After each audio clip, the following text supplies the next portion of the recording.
specific na kasalanan or sins na meron tayo. At yun pong una na tatalakayin natin ay walang iba kundi yung pride, no? Yung pagmamataas na ang opposite po ay humility. So dito kaya po nilagyan natin ng opposite kasi yung pride po o yung anumang kasalanan, bago natin ito mapatay, hindi ito yung basta lang papatayin natin na hindi natin gagawin. Dapat gawin natin yung opposite grace. Yun po yung dadaanan natin mamaya. Ang ibig sabihin, kunwari po, para mapatay mo yung pride, hindi lang hindi ka gagawa ng pride, kundi gagawin mo yung opposite. Ang gawin mo, magpakumbaba ka. So yun po yung pag-aaralan natin, no?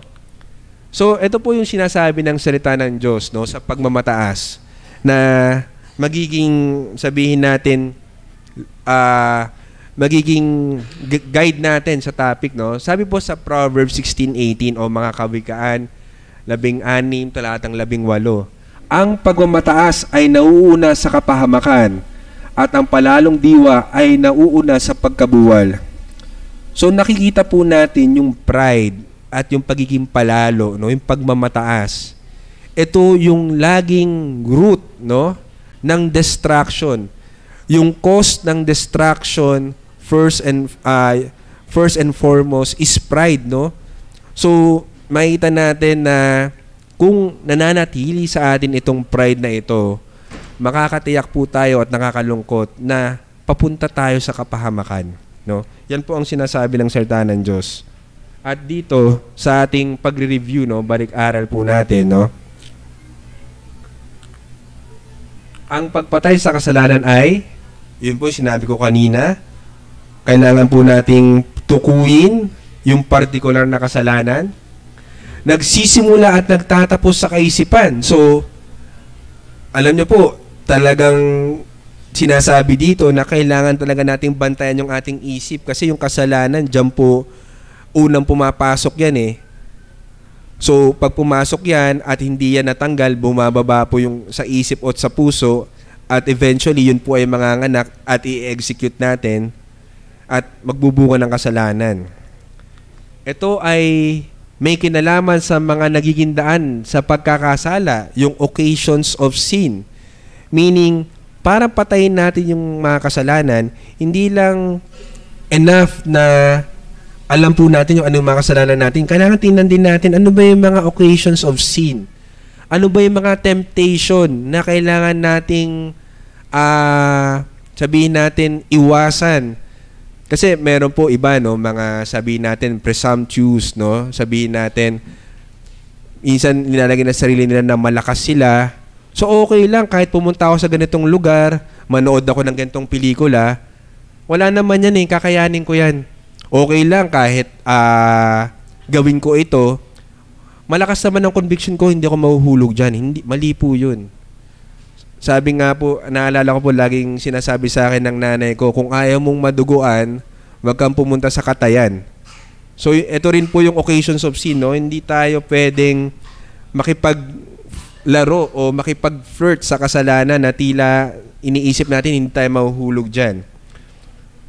At ito po, mayroong kaakibat na paglinang ng kabaligtarang biyaya, opposite grace. So, yan yung napag-aralan natin nung nakaraan na yung opposite grace, yun po yung kailangan nating gawin in response sa pagpatay natin sa kasalanan.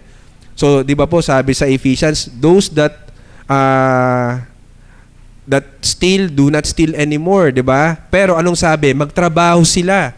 So, hindi lang sinabi na huwag ka na magnakaw.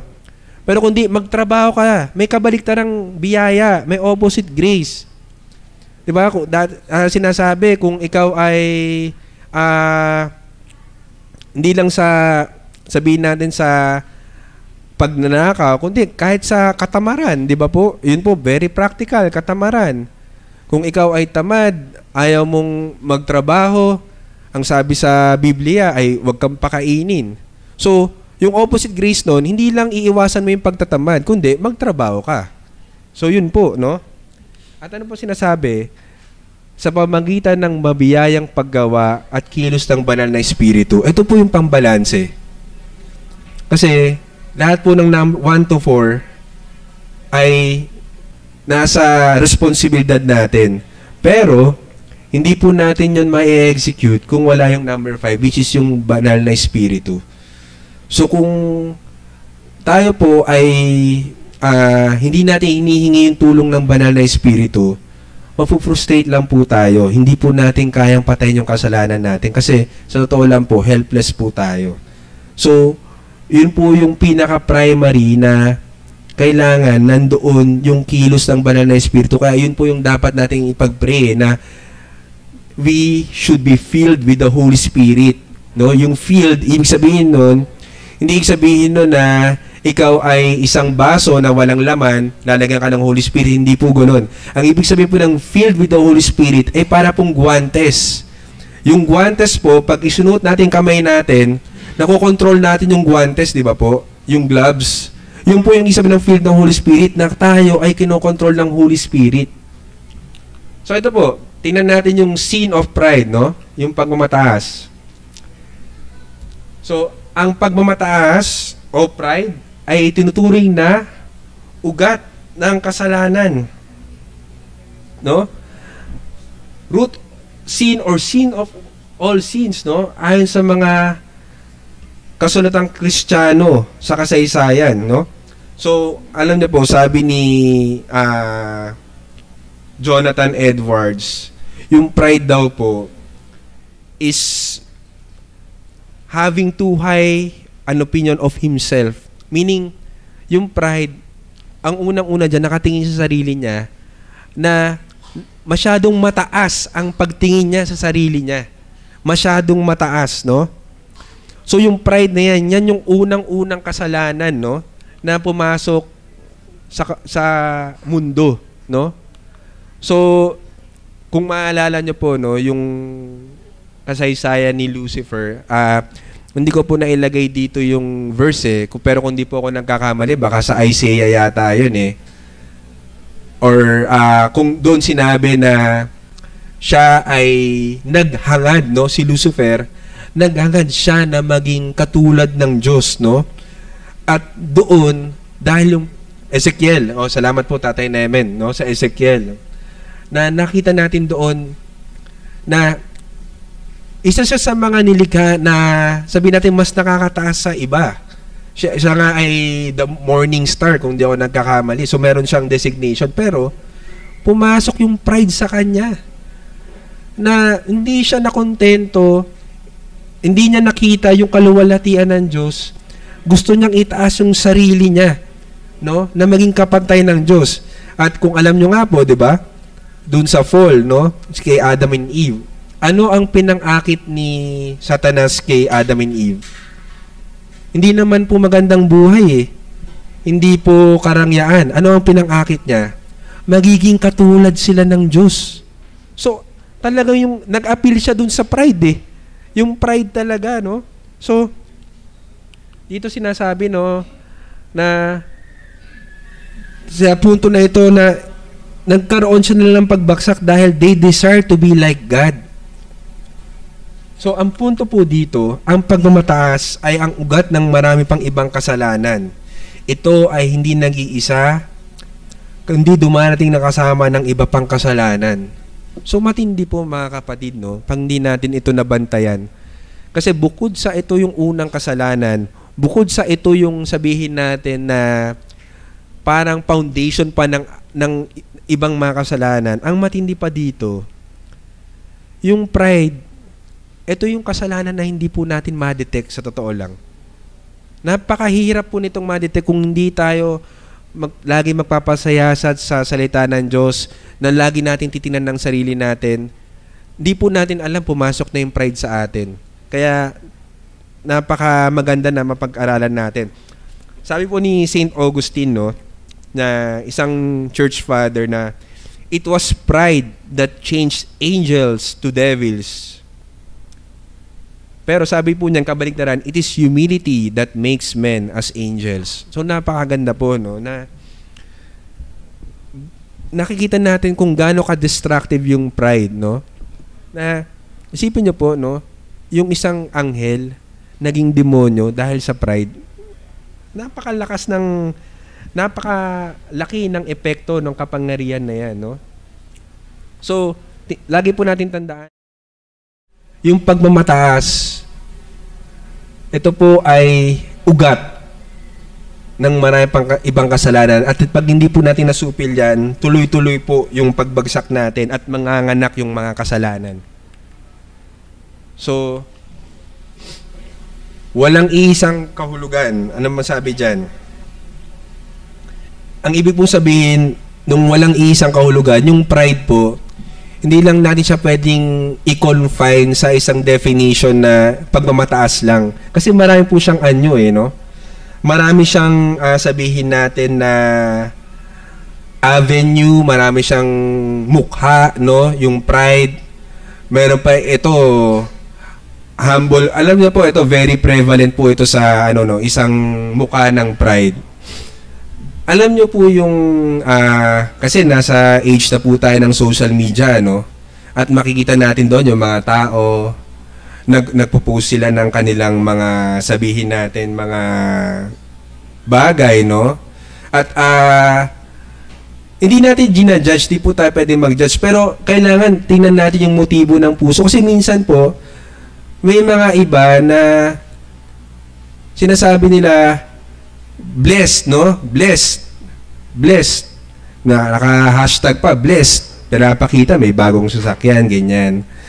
So mahirap pong i-judge kasi pwede naman talagang sa puso niya hindi siya nagmamalaki, pero pwedeng maging occasion din po yun ng sin kasi minsan hindi natin nalalaman, and ako po I know minsan nagiging guilty ako sa ganun, no, na hindi natin nalalaman na yung simpleng pagpo-post natin, yung simpleng pa-humble effect natin, no, tawag nga nila humble brag, pumapasok na pala yung pride, no? Nakala natin, pinapakita natin sa mga tao, nag-humble tayo, pero deep inside sa puso natin, gusto nating ipakita na, tingnan nyo narating ko ngayon, di ba? Ito meron ako ngayon. So, again, mahirap po mag-judge, pero ang gusto ko lang po ipunto, marami ngayon, lalo na sa digital age, na makikita talaga natin angat na angat yung pride, no? Ano pa yung mga anyo ng pride po, di ba? Ang dami pa pong anyo ng pride. Kumbaga, kahit lang po sa mag-asawa, yung mahirap mag-sorry, pride yun, di ba? Ayaw mo magpatalo, ayaw mo tanggapin kamalian mo, ayaw mo magpakumbaba. Kahit sa simpleng pagdadrive, kinat ka, gagawin mo ngayon, hahabuli mo siya, kakat mo rin siya. Kasi tingin mo na na insulto ka Parang isipin mo, dahil ba ganito lang sasakyan ko, kaya giniganyan mo ko? Pride po yun. Alam nyo po ba yung sobrang self-pity? Pride din po yun. Yung parang, giniganto nyo ako kasi ganito lang natapos ko, ganyan. Kaya siguro ganito ang tingin nyo sa akin. Sige, hayaan nyo, pag ako huyo ko yun sa akin. O, di ba? Mga ganon. Huyo ko yun sa akin. Pride po yun Pero self-pity. Na yung hiyang-hiya. Di ba po? Hiyang-hiya. Akala mo, very humble. Pero, sa totoo lang, pag inugat mo, maaaring pride pala. So, ang point po, maraming yung pride. Kaya nga po, dapat talaga ma-discern natin. At hindi natin ito ma-discern, again, going back, kung wala yung Holy Spirit. And at the same time, yung Word of God na siyang pangsuri o mirror para makita natin yung ating sarili. As ito po, ito yung common sa lahat, no? Yung pagiging makasarili o pagiging sentro sa sarili ay itinuturing na pagkakapare-pareho sa lahat ng anyo ng pagmamataas. So yun, ito nga yung ayun, sakto si Tatay Tony pumasok kasi gagamitin ko yung preaching niya nung nakaraan. Ito yung ako. Ito yun. Yan ang number 1 na common denominator ng pride. Ako. Paano naman ako? Di ba? Paano naman ako? Yun po pagka self-centered ka, na lagi mong iniisip, ikaw lang ang tama. Di ba po? Marami na po tayo na witness na ganyan Isipin niyo po, di ba? May mga instances na parang iniisip natin Ako lang ang tama. Tapos 99% kayo, mali kayo. Hindi nyo ako naintindihan. Pwede po ba yun? Di ba? Hindi. Yun po kailangan talaga matanggal natin yung focus sa sarili natin eh. Kasi maaaring pumapasok na pala yung pride, di pa po natin alam. So yun po no, na yung kasalanan ng pagmamataas, nagmumula yan sa pagtingin lagi sa sarili. Kasi ang sabi po ng Biblia, di ba? Huwag nating isipin natin yung sarili natin as nakakahigit sa iba. Pero ang isipin natin, yung iba, yung kapakanan ng iba, hindi yung kapakanan ng sarili natin. Kasi napakaganda po yun. Yun po yung opposite grace niyan eh. Isipin niyo po, kunwari sa mag-asawa, no? O kaya kung kahit saan namang relasyon, kung ako yung asawa ko, iniisip ko yung kapakanan niya instead yung kapakanan ko, tapos siya, ang iniisip niya, yung kapakanan ko instead yung kapakanan niya, di ba po napakaganda ng magiging nun, na ako, iniisip ko yung kapakanan mo, so lahat ng gagawin ko para sa pakanan mo. Pero siya, ganoon din ang ginagawa niya, lahat ng ginagawa niya para sa pakanan mo. So, magiging harmonious yung relationship. At hindi lang po yun applicable sa mag-asawa, kahit sa buong iglesia. Kung iniisip natin yung kapakanan ng bawat kapatid natin, kapakanan ng iglesia, kapakanan ng katawan ni Kristo, at hindi yung pang sarili natin, doon po malulugod ang Panginoon at doon magkakaroon ng unity ng iglesia. Pero, pag nagsimula na po tayo mag-isip ng kapakanan lang natin at iniisip natin na ako lang ang tama at kayo ay mali, yun po ang delikado. So, yan po yung isang uri no, ng, sabihin natin, isa sa mga pagkakalilanan ng kasalanan o sin of pride. Ano pa po? Nag-skip tayo. Yung isa pang yung isa pang kasalanan ng pagmamataas ay pagtanggap ng papuri, no? Pero dito sinasabi natin na hindi lahat ng mga tao na tumatanggap ng pagpupuri ay nagkakaroon ng ganitong kasalanan. Kasi meron din naman po sinabi sa Proverbs 27:2. Basahin po natin yun, no? Yung Proverbs 27:2. Ang sabi doon sa Proverbs 27:2, let another praise you, and not your own mouth, a stranger, and not your own lips. So, yung pagpupuri po, no? Yung pagtanggap ng papuri, wala pong masama doon. Kunwari, kanina po, sabi ko kay Tatay Tony, salamat sa kanyang buhay dahil sa kanyang preaching na napaka-simple at napakalinaw at napaka-convicting, ano? So, kung yun ay tinanggap niya, walang problema yun dahil ako ang nagbigay sa kanya. Pero ang sinasabi ng Proverbs 27:2, yung praise, hindi dapat manggagaling sa sarili mong bibig, no? At alam po natin na again, napakahirap iwasan nito kasi although hindi natin sinasabi, hindi tayo naririnig ng mga tao na pinupuri natin ang ating sarili. Pero deep inside, minsan, alam natin sa puso natin, pinupuri natin ang ating sarili. Paano po natin nakikita yon? Yung pinupuri natin yung ating sarili. Minsan po ganito, pag may iba na sabihin natin nagiging successful din or pinupuri din ng ibang tao, ang reaction natin, hindi tayo masaya sa kanya. Di ba po? Alam niyo po, may parang may iba, hindi lang siya basta inggit eh. Hindi lang siya basta sabihin natin na simpleng insecurity, pero parang pag may iba na pinipraise, nasasaktan tayo na parang, teka, ako nagturo dyan eh. Bakit? Di ba parang, kaya lang naman ngayon kasi tinuruan ko yun. Kung di ko yung tinuruan, di yan magiging ano. Di ba po? Sa opisina may ganun eh. May mga leaders na ganun, may mga managers na ganun na pag yung empleyado nila ay napapurihan, ang sinabi sa kanila, ang tugon nila kaagad, kasi tinrain ko ng mabuti yan eh. Di ba po? Ay, sige Kuya Bert. Parang gano'n, no? Yung crab mentality kasi nakatingin ulit din sa sarili eh. Credit grabbing din. Isa pa yun, Kuya Brother Mark. So, again, marami kasing pero ang point, gusto natin na yung praise sa atin mapunta palagi na pag ginusto na natin naman punta sa atin yung praise, nangangahulugan na sarili na naman natin yung gusto nating itaas, no?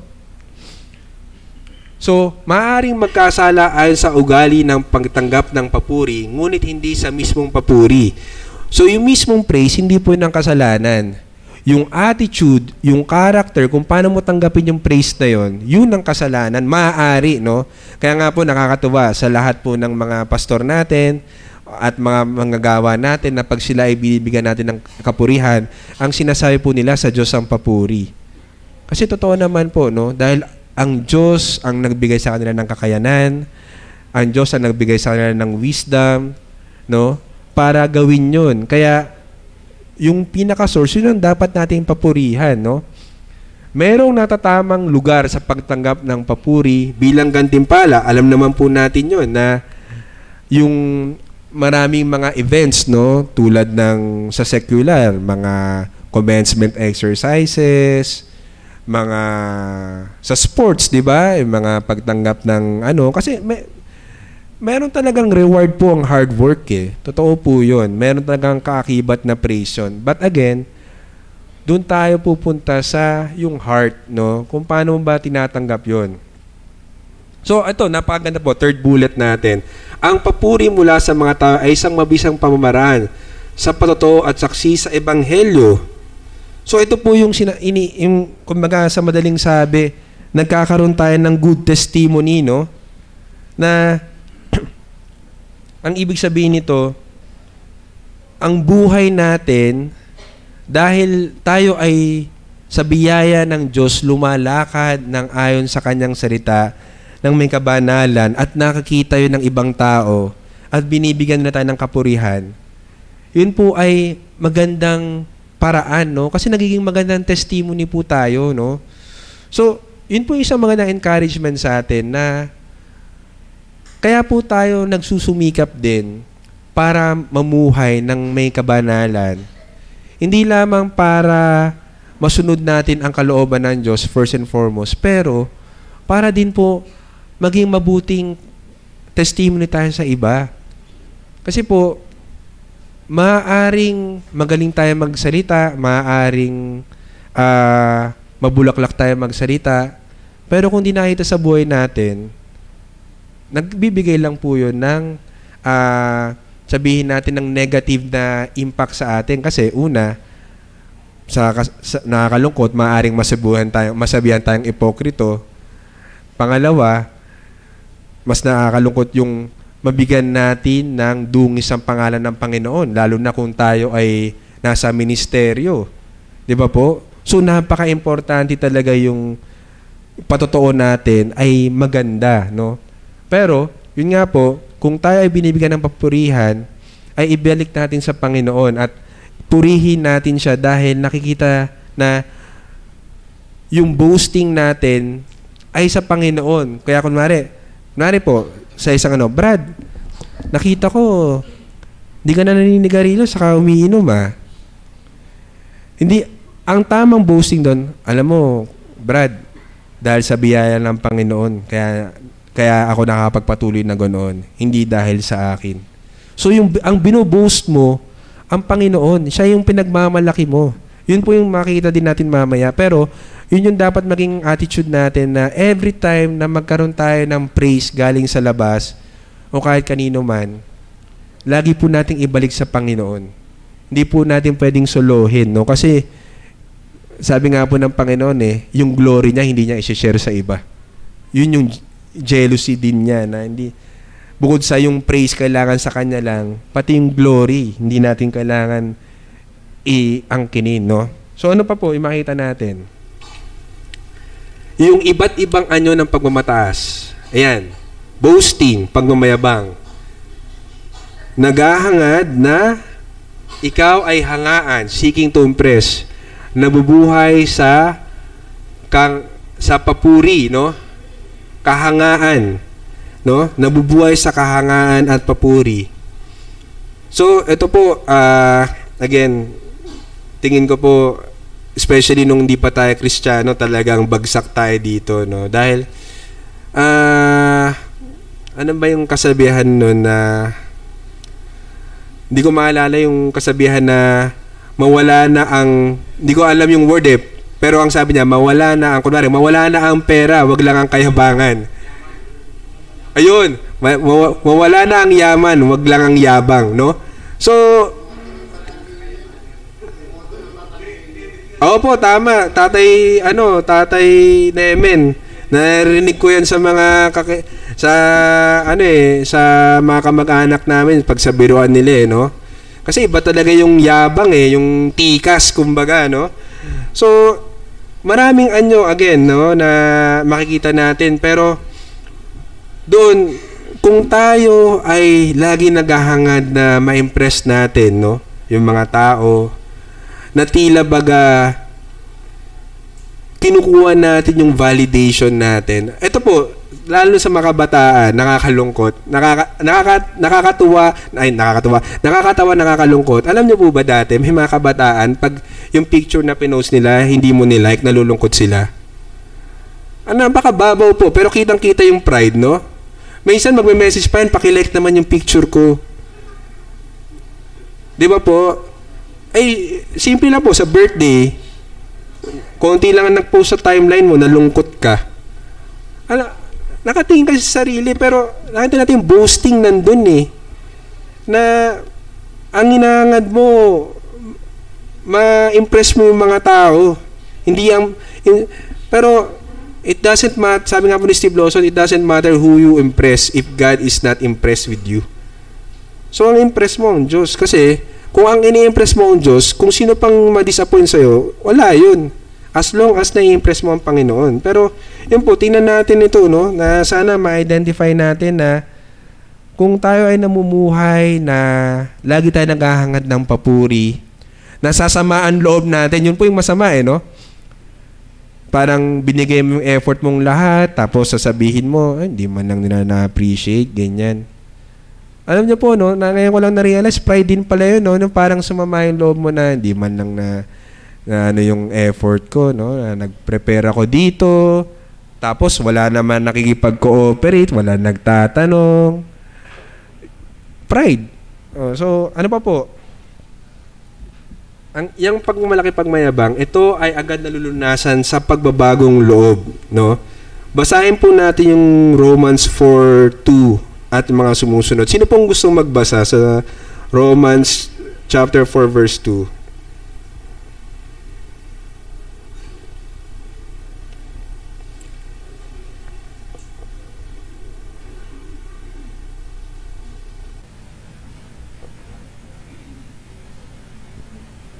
Siguro hanggang verse 5 lang. 2 hanggang 5 po.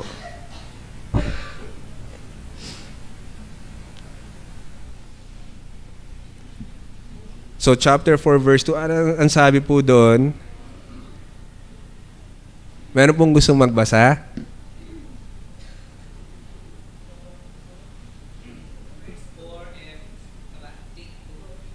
Chapter 4 verse 2 and the following po, Brother Mark. For if Abraham were justified by works, that world with glory, but not before God. For what said the Scripture, Abraham believed God, and it was counted unto him for righteousness. Now to him that work is the reward, not reckoned of grace, but of debt. So, yun po, makita natin na yung boasting kasi, ano pong pinag-uugatan ng boasting natin? Ang pinag-uugatan po ng boasting natin, nakatingin na naman sa sarili natin na ginawa ko to, ginawa ko yan. So, ang lunas po, para mawala yung pagmamayabang natin, makita natin na lahat ng meron tayo, lahat ng kakayanan, lahat ng abilidad, lahat ng sabihin nating blessings na meron tayo, galing po sa Diyos. Yun yung parang antidote dyan na makita mo na lahat yan na meron ka, sa Diyos galing yan. Pag yan ang ginawa mo, mawawala yabang mo Kasi hindi ka na nakatingin sa abilidad mo Kaya ako na-promote kasi galing talaga ako yung iba dyan, ang tagal na, hindi na po promote. Ako, ganito lang. na-promote na ako agad kasi ganito ginawa ko, ganyan ginawa ko. Di ba po? Kasi ganito ginawa ko, ganyan ginawa ko, nakatingin na naman sarili. Pero, pag i-dinirect mo sa Panginoon, mawawala yung pagkamayabang mo. So, pag nakita mo na laging sumasanggi sa akin yung preaching ni Tatay Tony pero hindi ko na pong gagamitin example. Pero, yun nga, kung ano mataas ang pinag-aralan mo, yun ang nakita mo na kaya ka ganito dahil mataas pinag-aralan mo, nag-aral ka sa ganitong eskwelahan. Wala. Babagsak ka sa boasting. So, ano pa sabi po dito? Maaaring gamitin ang anumang bagay upang magyabang. Mga nagawa, nakamit, itsura, ministeryo. Yan, kitang-kita po natin yan kanina sa sinasabi nga natin sa social media, no? Pinakamalala, eto po, ay ang gamitin ang pagiging espiritual upang magmalaki at magyabang. Ito po yung sinasabi na sa kung naririnig niyo po yung term na holier than thou, no? Yung lagi mong iniisip na mas banal ka sa iba, no? Na yung dahil ganito ka, ganito yung kalagayan mo, yung ganito yung spiritualidad mo, pinagmamayabang mo na, no? Na, alam nyo po, sa totoo lang, patawarin po tayo ng Diyos, ano? Alam nyo po, yung isang nakita kong boasting na nakita ko talaga, na, I'm not sure po if you will agree, pero para po sa akin, boasting ito. Ako nga, maghapon ako sa church Di ba po? Nakapag maghapon ako, ikaw nakapag maghapon ka ba? Ano po ang silbi ng pagmamaghapon natin kung wala po naman po ang puso natin sa Panginoon? Tapos pagmamalaki po natin na maghapon tayo. Patawarin po tayo ng Diyos sa ganun. No? Na ako nga lagi ako nasa prayer meeting ang mga yan, minsan lang naman umattend ng prayer meeting yan. Bakit? Bakit yun ang sasabihin mo, di ba? Sabi nga sa preaching Tatay Tony, nakakapag-build up ba yun? Bukod sa nakakapag-bring ng discouragement yun, eto pa, dito ka talaga sumasabit. Pinagmamalaki mo yung pagiging spiritual mo. Pero sa totoo naman, di naman pagiging spiritual ang pagiging maghapon.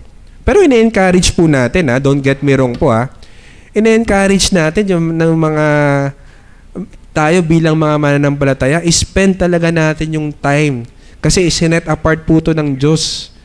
Itong Sunday para siya ay sambahin. Kaya nga po tayo binigyan ng rest from works, no? Secular works, para siya ay sambahin, ma-refresh yung ating spiritual, makapag-aral na kanyang salita. At sa totoo lang po, minsan kulang pa yung maghapon, di ba? Pero wag po nating ipagmalaki yun. Na tila, yung mga hindi nagmamaghapon, inaano natin, hindi spiritual yan, hindi nagmamaghapon Di ba po? Sana po makaano tayo doon, no? Magkaroon tayo ng gentle rebuke doon na wag mong sukatin yung spiritualidad ng isang tao dahil lang sa attendance niya sa church. Although, syempre, indicator po yun, no? Na kung di ka nag-church, kailangan saliksikin mo yung kung hindi ka natutuwa magstay sa church, hindi ka natutuwa na i-spend mo yung time with the brethren, makipag-fellowship ka, ibang usapan talaga yon. But then again, hindi ibig sabihin na maghapon ka, banal ka na.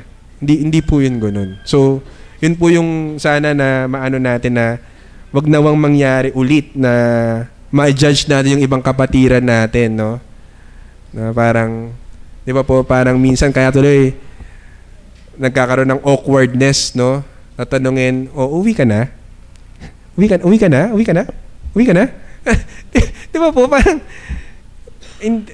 maling-mali po So,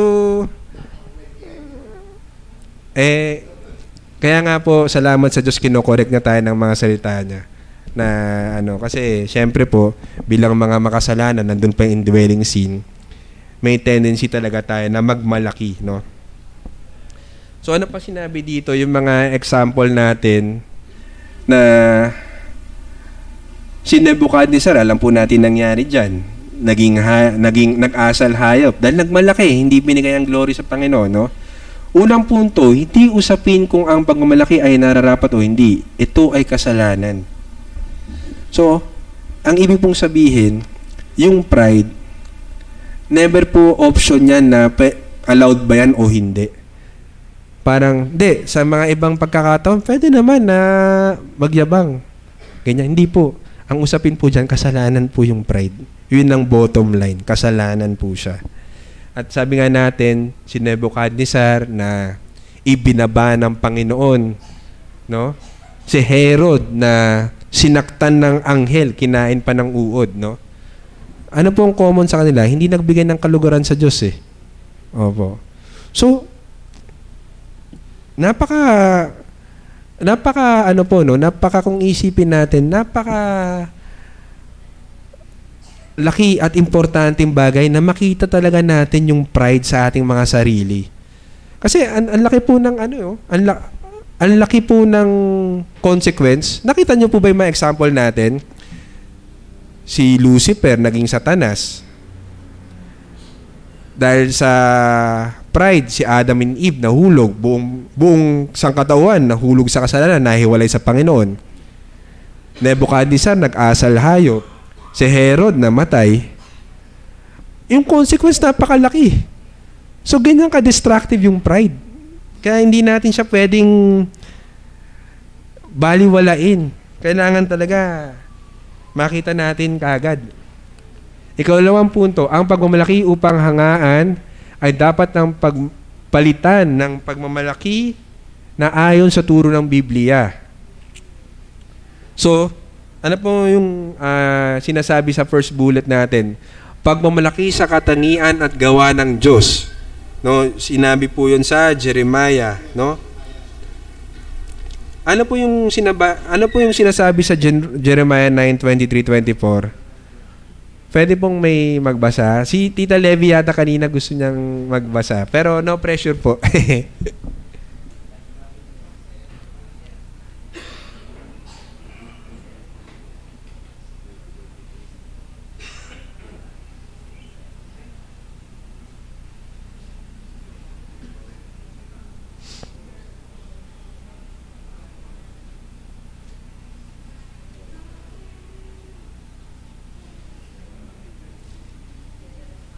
Jeremiah chapter 9 verse 23 at 24 po. Verse 23. Ganito ang sabi ng Panginoon, huwag magmamuli ang marunong sa kanyang karunungan, at huwag magmamuli ang makapangyarihan sa kanyang kapangyarihan, huwag magmamuli ang mayaman sa kanyang kayamanan. Kundi ang nagmamamuli ay dito magmamuli, na kanyang nauunawaan at nakikilala ako, na ako ang Panginoon na nagsasagawa ng kagandahan loob, ng katarungan at ng kapatiran sa daigdig, sapagkat sa mga bagay nito ay nalulugod ako, sabi ng Panginoon. Napakaganda po nung sinabi nun, no? Let not the wise boast of their wisdom, or the strong boast of their strength, or the rich boast of their riches. But let the one who boast about this, that they have understanding to know me. Yung understanding daw na alam nila ang Panginoon. That I am the Lord. Lord meaning capital L-O-R-D, sovereign, no? Who exercises kindness, justice, righteousness on earth. For in this I delight. So yung pong kung meron man tayong pagmamalaki, no? O kaya yung antidote para mawala yung pagmamalaki sa sarili, sumentro po tayo sa Diyos. Kilalanin natin siya. Tingnan natin yung kabutihan niya, no? Tingnan natin yung gusto niya, yung mga ginagawa niya. Yun ang ipagmalaki natin, no? Na makita natin yung karakter ng Diyos. Kung gaano siya kadakila, gaano siya makapangyarihan. Sabi nga po sa preaching kanina, yung omniscience niya, yung all-knowing niya, yung omniscience, yung omnipresence niya, lahat, nandun siya. Pag nakita po natin, lumalim yung pagkakilala natin sa Diyos, mawawala talaga yung yabang natin eh. Mapapalitan nun kasi nakita natin lahat ng kakayanan galing sa Panginoon. At siya yung dapat papurihan. At ano pa po? Yung ebanghelyo, no? Yung pagmamalaki na ang Panginoong Hesukristo at sa kanyang ginawang pagliligtas.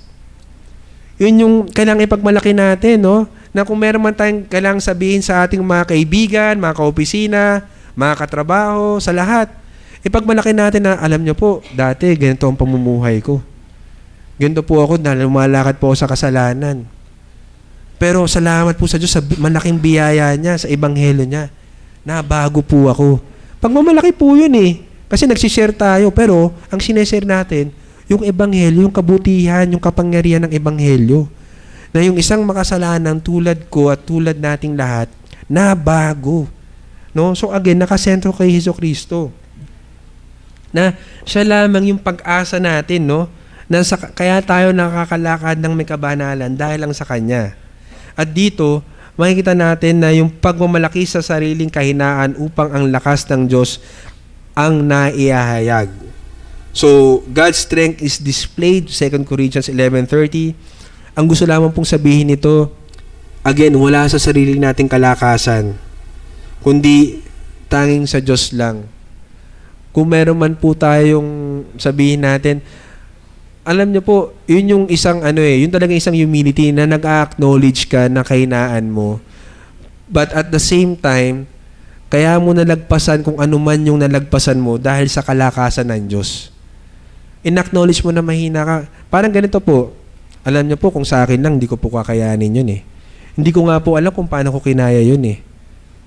Pero ang totoo po, hindi ko talaga kaya, pero ang Diyos ang nagbigay ng daan para malagpasan ko. Yun po yung humility. No? At ano pa po yung sinasabi sa ating mga pag-aaral? Ayan, number 2. Ito, ako po ay guilty again dito sa number 2, no? Ako at ang aking sarili, labis na pagpapahalaga sa sarili, conceit. Alam niyo po yung term na conceited? Self-conceited. Naalala ko po share ko lang po kahit medyo nakakaya. Nung unang trabaho ko po bilang technology consultant sa Hewlett-Packard, nalaman ko, pinag-uusapan ako ng mga kaopisina ko. At ang narinig kong term, conceited daw ako. Hindi ko pa naiintindihan yun kasi hindi ko nung kalalalim yung vocabulary ko before eh. Pero yung conceited pala, ayan, yung pagpapalaga sa sarili. So dati, ang naging reaction ko, hindi, ano lang yan, na misunderstood lang ako niyan. Or either, may ano lang yan kasi, one time kasi parang nagkasagutan kami. Pero nung nalaman ko, na halos lahat ng teammates ko, yun ang sinabi ko, na doon ko na-realize, kailangan ko talaga tingnan sarili ko. Hindi po pwedeng mali ako, tama sila mali. Kasi lahat na sila nagsasabi. So, ganun po yun, no? Na minsan, makita natin na pag lagi tayong nakatingin sa aking sarili, ako, no? Ako ang magaling, ako ang tama, ang opinion ko ang tama, ang iniisip ko ang tama, yun po, no? Tumapasok na yung pagiging conceit, no? At ang nangyayari ay, again, pride na naman po. So, kailangan marunong din po tayo makinig, no, sa mga feedback sa atin. No, tanggapin po natin yun, no? Kunwari, sinabihan po tayo ng authoritarian, wag po natin i-dismiss kagad yun. Tingnan natin, ba't kaya ako sinabihan ng ganun? Kasi ang totoong humble po na tao, pag sinabihan mo ng ganun, ang unang sasabihin niya, kahit sabihin natin, assuming hindi siya guilty doon, ang unang gagawin niya, tatanungin niya kung bakit. Hindi niya i-dismiss yun. Hindi niya babaliwalain yun. No? At pangalawa, ang sasabihin niya, pasensya ka na. Pasensya, I'm sorry kung ganun pala ang naging akto ko. Minsan kasi hindi ko alam yun eh. No? Pero parang ginawa po natin, dinismiss agad natin, hindi nila ako naiintindihan para sabihan nila ako na authoritarian o kung ano man. Hindi po yun sign of humility. Kasi sa totoo lang po, hindi naman po tayo makakuha ng feedback kung wala naman po talagang rason di ba? So, dun po, no, na makita natin na yung pagiging conceited, no, labis na pananaw, labis na mataas sa pagtingin sa sarili, yan na yung mga anyo ng pride. Kaugnay nito ang pagmamalaki, pagmamayabang, ngunit ito ay magkaiba, hindi sa upang hangaan, kundi upang magmagaling ng sarili. So, sabihin natin yung kanina pagmamayabang versus conceit, yung difference niya, yung pagmamayabang kasi, gusto niya yung praise mapunta sa kanya. Yung pagmamayabang, gusto niya ng praise. Etong conceit, ang gusto niya, makita na magaling siya. Nakita niyo po yung difference. Medyo, sabihin natin overlapping, no? Pero, ang pinagkaiba po, yung conceited, ang gusto mong patunayan, mas magaling ka sa iba. Yung pagmamayabang, ang gusto mong gawin, makuha mo yung praise ng iba. So, yun po yung difference. Itong conceited, gusto mong papakita na ako, mas magaling ako sa'yo. Kaya, wala kang karapatan, mas magaling ako sa'yo Di ba? Ito ay nagdudulot ng labis na pagtaya sa sarili, overestimation of oneself. Ito ay nagpapakita ng pananalita na nakasentro sa sarili. Talk becomes egotism. Ako at ang opinyon ko lamang ang tama at magaling. So, alam ko po, marami ang iba sa atin ay nakaranas ng ganito. Pero salamat sa Diyos na tinuturuan tayo ng kanyang salita na mali pala ito, no? Na totoo po talaga, maaaring mas magaling tayo sa iba, sa mga ibang instances. Pero hindi po natin dapat maging yon para maging conceited tayo na ipaano natin na tayo ay mas magaling. Kasi sa totoo lang po, ano po bang sabi sa atin sa salita ng Diyos? Una, nung tayo makasalanan pa, tayo ay maruming basahan lamang.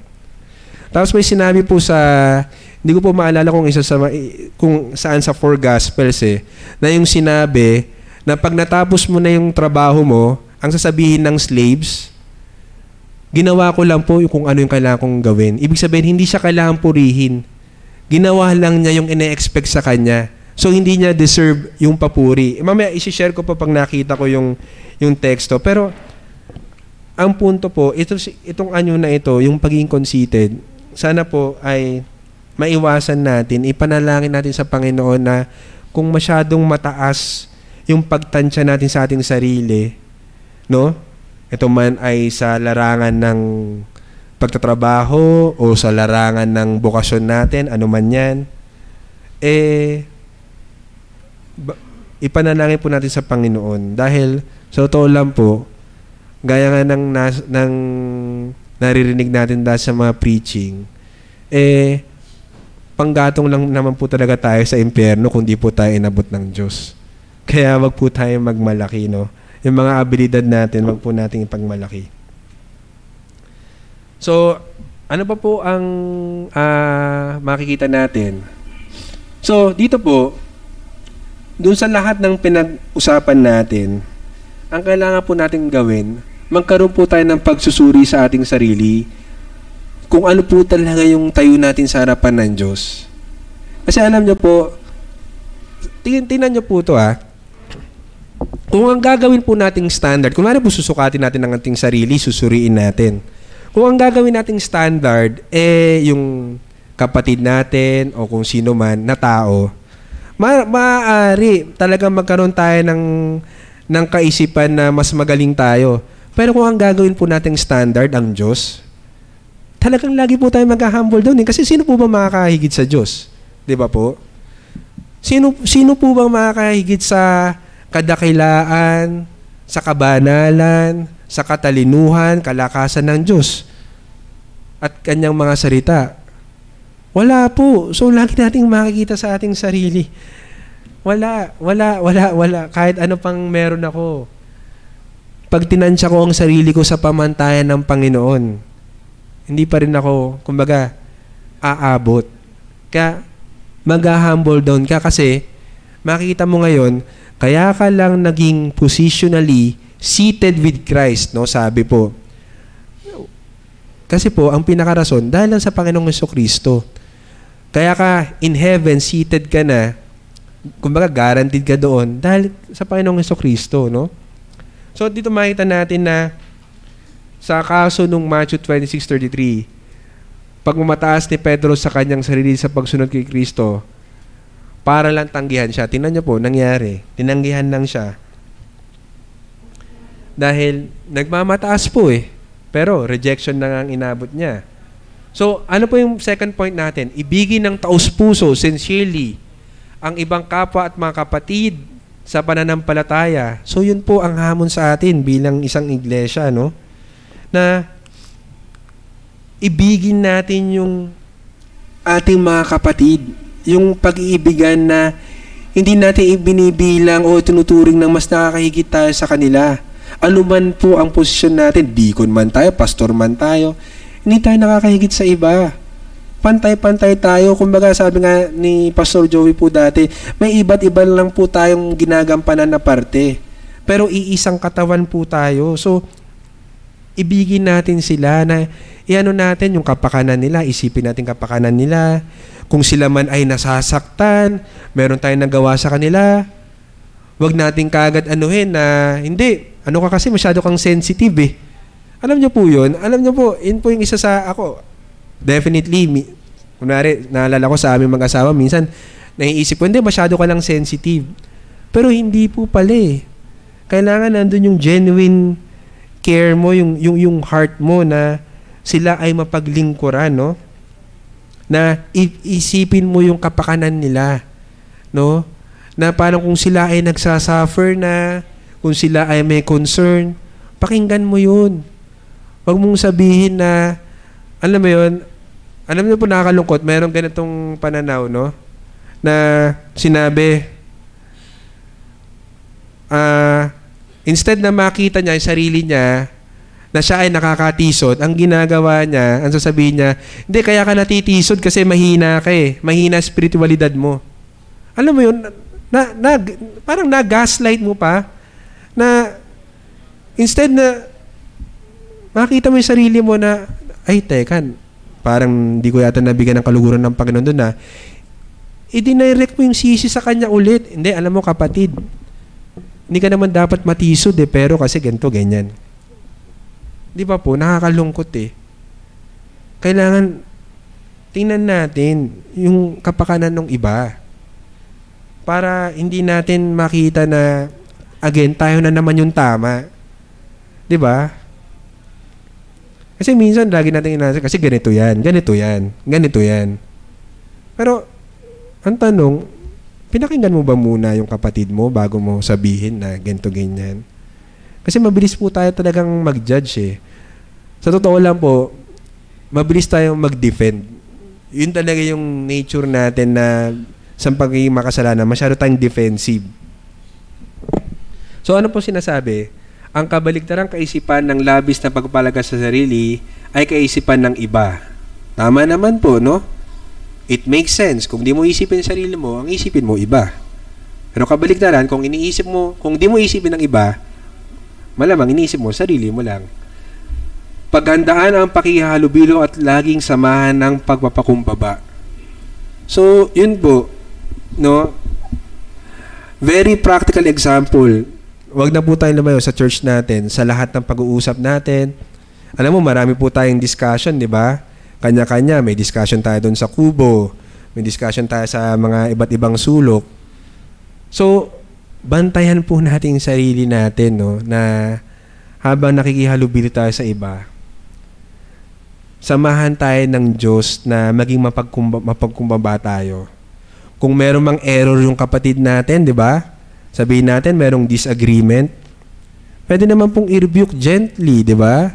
Pwede naman pong pag-usapan ng maayos.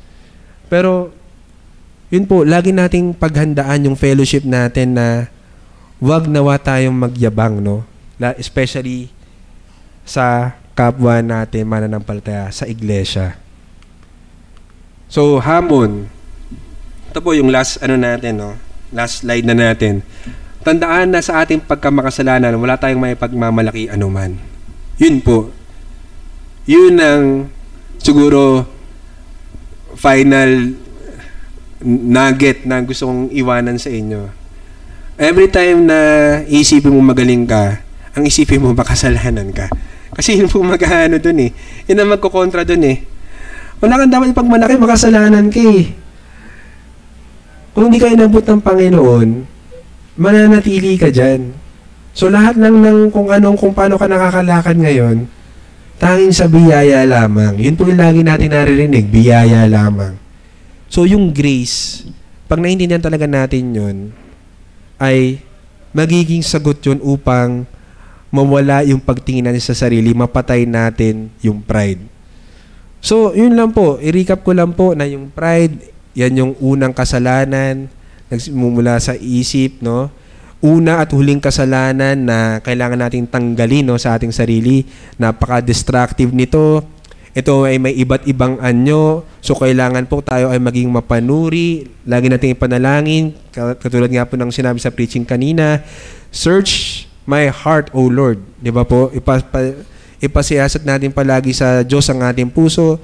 At kung makita na baka may pride, ihingi po natin agad ng tawad. At again, para po sa ating pag-fellowship, lagi po nating isipin na hindi, yung kapatid ko, yung sinasabi niya, papakinggan ko rin. Kasi maaaring may puntuhin siya. Hindi yung ako lang. Hindi, sa akin lang yung tama. Hindi po ganun. So, nawa, samahan po tayo ng Diyos at ipanalangin natin sa kanyang habag at biyaya na mapatay natin yung pride. Kasi napakahirap po nito at imposible lamang sa ating sarili lamang. Kaya, dun po, laging ipagpasa Diyos natin, mag-humble down po tayo sa ating Diyos. Yun lang po ang ating topic ngayon. Meron po bang question? Siguro po, mga 10 minutes discussion or 50, kung ano po, kung may mga katanungan po or kung meron pong insights o kung meron pong feedback. Sige po.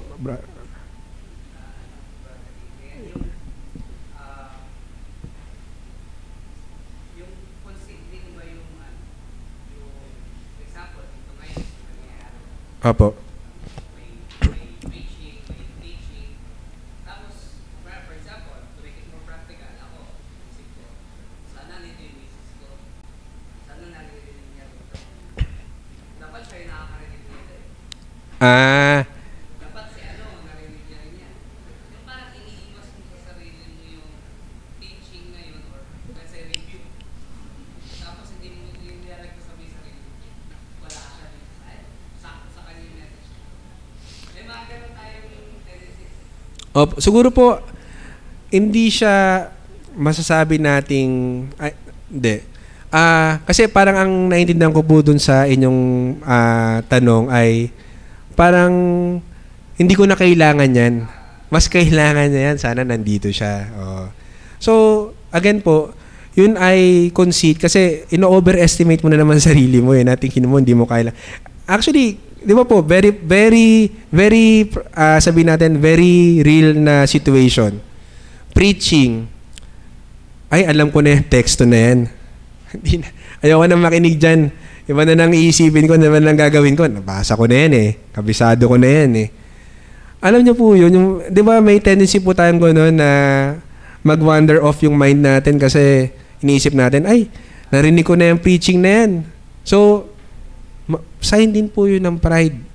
Kasi, ang ano po nun, parang sinasabi mo na hindi mo naiisip na yung providence ng Panginoon, dinala ka niya dyan ngayon para makapakinig ng ganyang salita, pero sinasabi mo hindi mo kailangan. Providence ng Panginoon, nandyan ka ngayon, naririnig mo yan eh. So, sovereignty ng Diyos. So, parang inaano mo yung sovereignty and providence ng Panginoon na, Lord, parang yung message na yan, di naman para sa akin yan, Lord, bakit dinala mo pa ako dito, di ba? Parang ganun eh. So, thank you po Kuya Mark. So, maaaring conceit din yun. So, ang maganda sana na parang, naku, ang ganda ng mensahe, talagang na-convict ako doon, sayang wala yung misis ko, no? Pag-uusapan sana namin. Oo, pero yung, sakto sa'yo to. Ephesians, no? Wives submit to husband. Sakto sa'yo to. Sayang, wala ka. Di ba po? Yung mga ganun.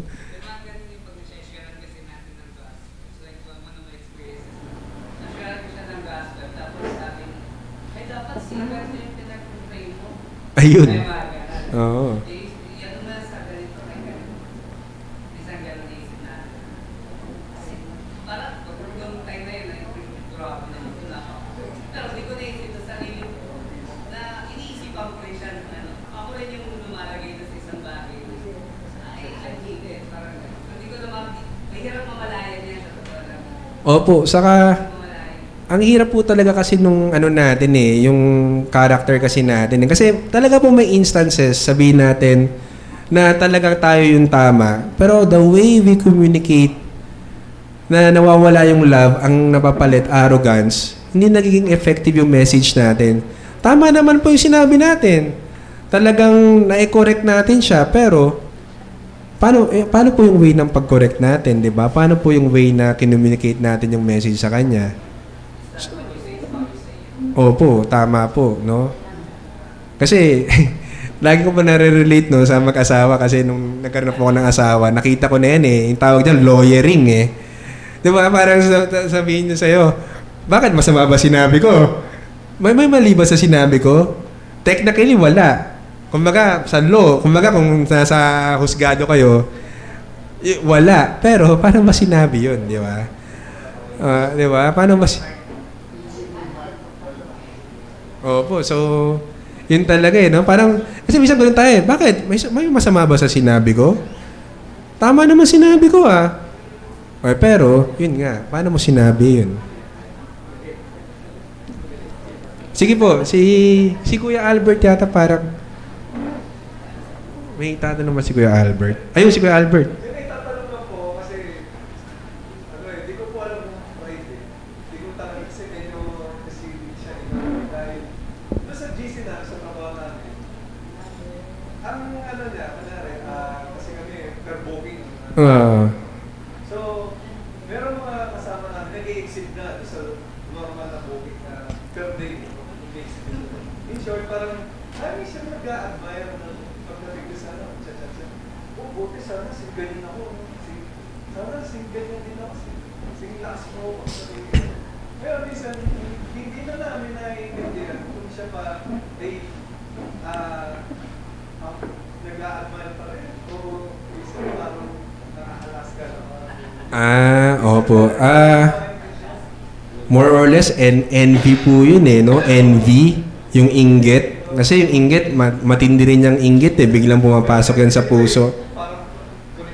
Oo, parang, well kasi, kaya kumukonekta yun sa pride kasi, yung inggit kasi, babalik yun sa pagtingin mo sa sarili mo. Sila meron, ako wala. Ako, yung narinig mo na naman yung word na ako eh. Di ba? O parang ano lang, di ba, anything na naman yan eh. Parang, alam niyo po, merong, hindi ko alam kung si Brother Mark yung nagkwento nun eh. Yung isang nagpray ng sasakyan. Ang sinabi nung habang nagpray siya, I declare, I claim na ako rin magkakaroon ng ganyan after ganito. Alam niyo, lagi kasi yung ako eh. Basta pumunta ka na sa ako, medyo tingnan mo na yung sarili mo, teka, baka pumapasok na yung pride ah. Kasi, pero, hirap po talaga yan, yung pride, yung envy. Magkakaano yan eh, magkakamag-anak. Oh. So, sige po, pa.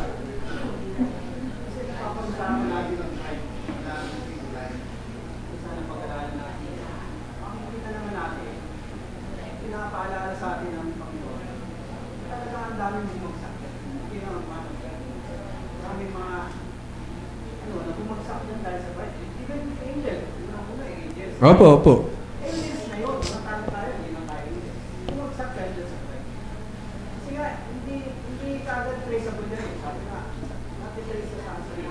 Opo, napakahirap talaga. Kasi ang yabang, ang pagmamalaki talaga. Kasi yung iba ang nakakita, yung sa sarili natin, hindi natin nakikita. Totoo po. Yung iba. So dapat bilang welcome natin yung mga negative na sa atin. Sabihin, hindi tayo, hindi nga, yung sinabi ng mga so dapat hindi tayo maging doon, sensitive in the sense na dapat na hinaan natin yung ibig sabihin na tinatanggap natin the way na hindi yung magdidepensa pa tayo. Kasi talaga, opo. Kasi yung yabang minsan talaga sa sarili natin, di natin nakikita. Pero the way na sabi natin, hindi tayo mayabang, nakikita natin yung yabang na iba. So basta tumingin pala tayo sa yabang na iba, bumabalik na sa atin. Totoo po, kaya po talagang importante po na nandoon una yung pananalangin, pangalawa yung pakipag-usap ng maayos. Kasi may iba naman po talaga na sabihin natin medyo sumala sa pag-iisip tungkol sa atin, di ba? So, mga na talaga na pag-usapan, hindi naman sa pag-awayan o pagtalunan, pero pag-usapan. Pero, yun nga po pa, tama po kayo, hindi natin kailangan baliwalain agad yung anumang feedback sa atin. Kasi maaaring hindi na natin nakikita sarili natin eh. At most of the time, yun po talaga ang kaso na hindi natin nakikita yung ating sarili. Kaya, nandyan tayo na may mga feedback. Pero po, doon naman sa mga nagbibigay ng feedback, especially kung tayo mananampalataya na, kailangan kumbaga season with salt yung ating na mag-feedback tayo, hindi destructive in the sense na gusto mo siyang saktan yung kalooban niya. Kundi, kapatid, ayokong mapatuloy ka sa ganyang kasalanan. Kaya, sinasabi ko sa'yo to. Kasi mahal mo siya eh. Hindi dahil para alam niyo po 'yon, yung minsan 'di ba po nakakalungkot, nag-aabang meron ganito po, totoo. Minsan nag-aabang tayo ng oportunidad para makaganti. Kunwari tayo na feedbackan tayo. Minsan maghahanap din tayo ng butas sa nag-feedback sa atin. Sige, mamarkahan mo. Tapos pagka bumagsak 'yon, feedbackan mo ngayon. Pero yung pag-feedback mo, hindi dahil mahal mo siya, kundi, eto na yung pagkakataon ko para makabawi sa'yo, di ba? Yun eh. Kaya, yun nga po, patawarin tayo ng Diyos sa, sa mga ganong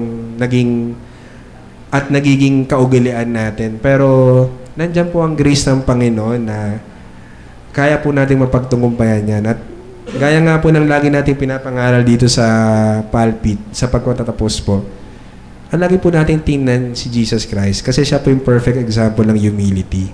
Di ba po? Sabi nga po sa Philippians, siya ay Diyos pero pinili niya na magkatawang tao.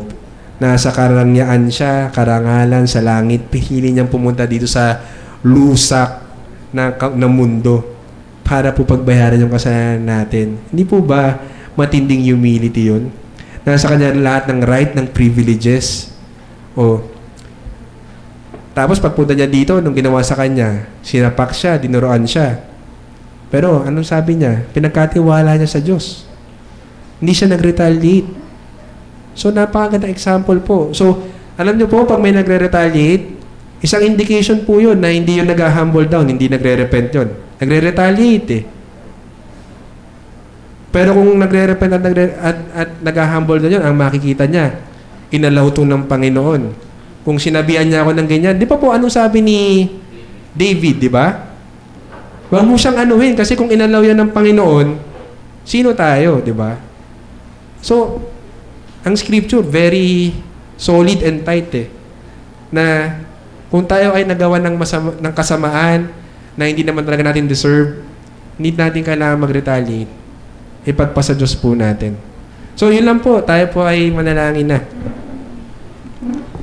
Ama namin Diyos na banal, salamat po Ama sa inyong mga salita. Ama, patawarin niyo po kami, Panginoon. Nakita po namin na grabe po talaga yung magiging makasarili namin, pagiging prideful namin, Ama. Sa maraming pagkakataon, ito po ay aming nagawa, kami po ay nagkasala dito. Salamat po, Panginoon, dahil patuloy niyo po kaming itinutuwid, patuloy niyo po kaming pinapaalalahanan, patuloy niyo po kaming nililinis at inaabot.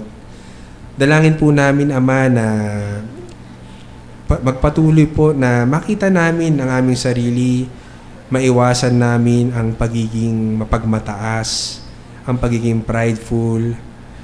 Tulungan niyo po kaming magpakumbaba, makita namin na kami ay inyong mga inabot lamang at wala po kaming may pagmamalaki, Ama.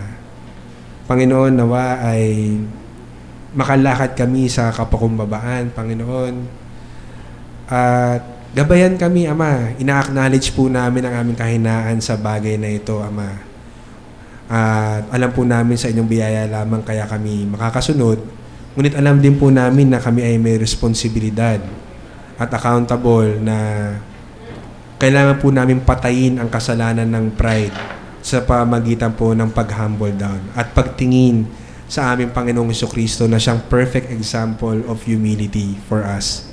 Salamat po sa pagkakataong ito at Ama, i-bless you rin po, Ama, ang aming mga kakainin, pagsasalu-saluhan.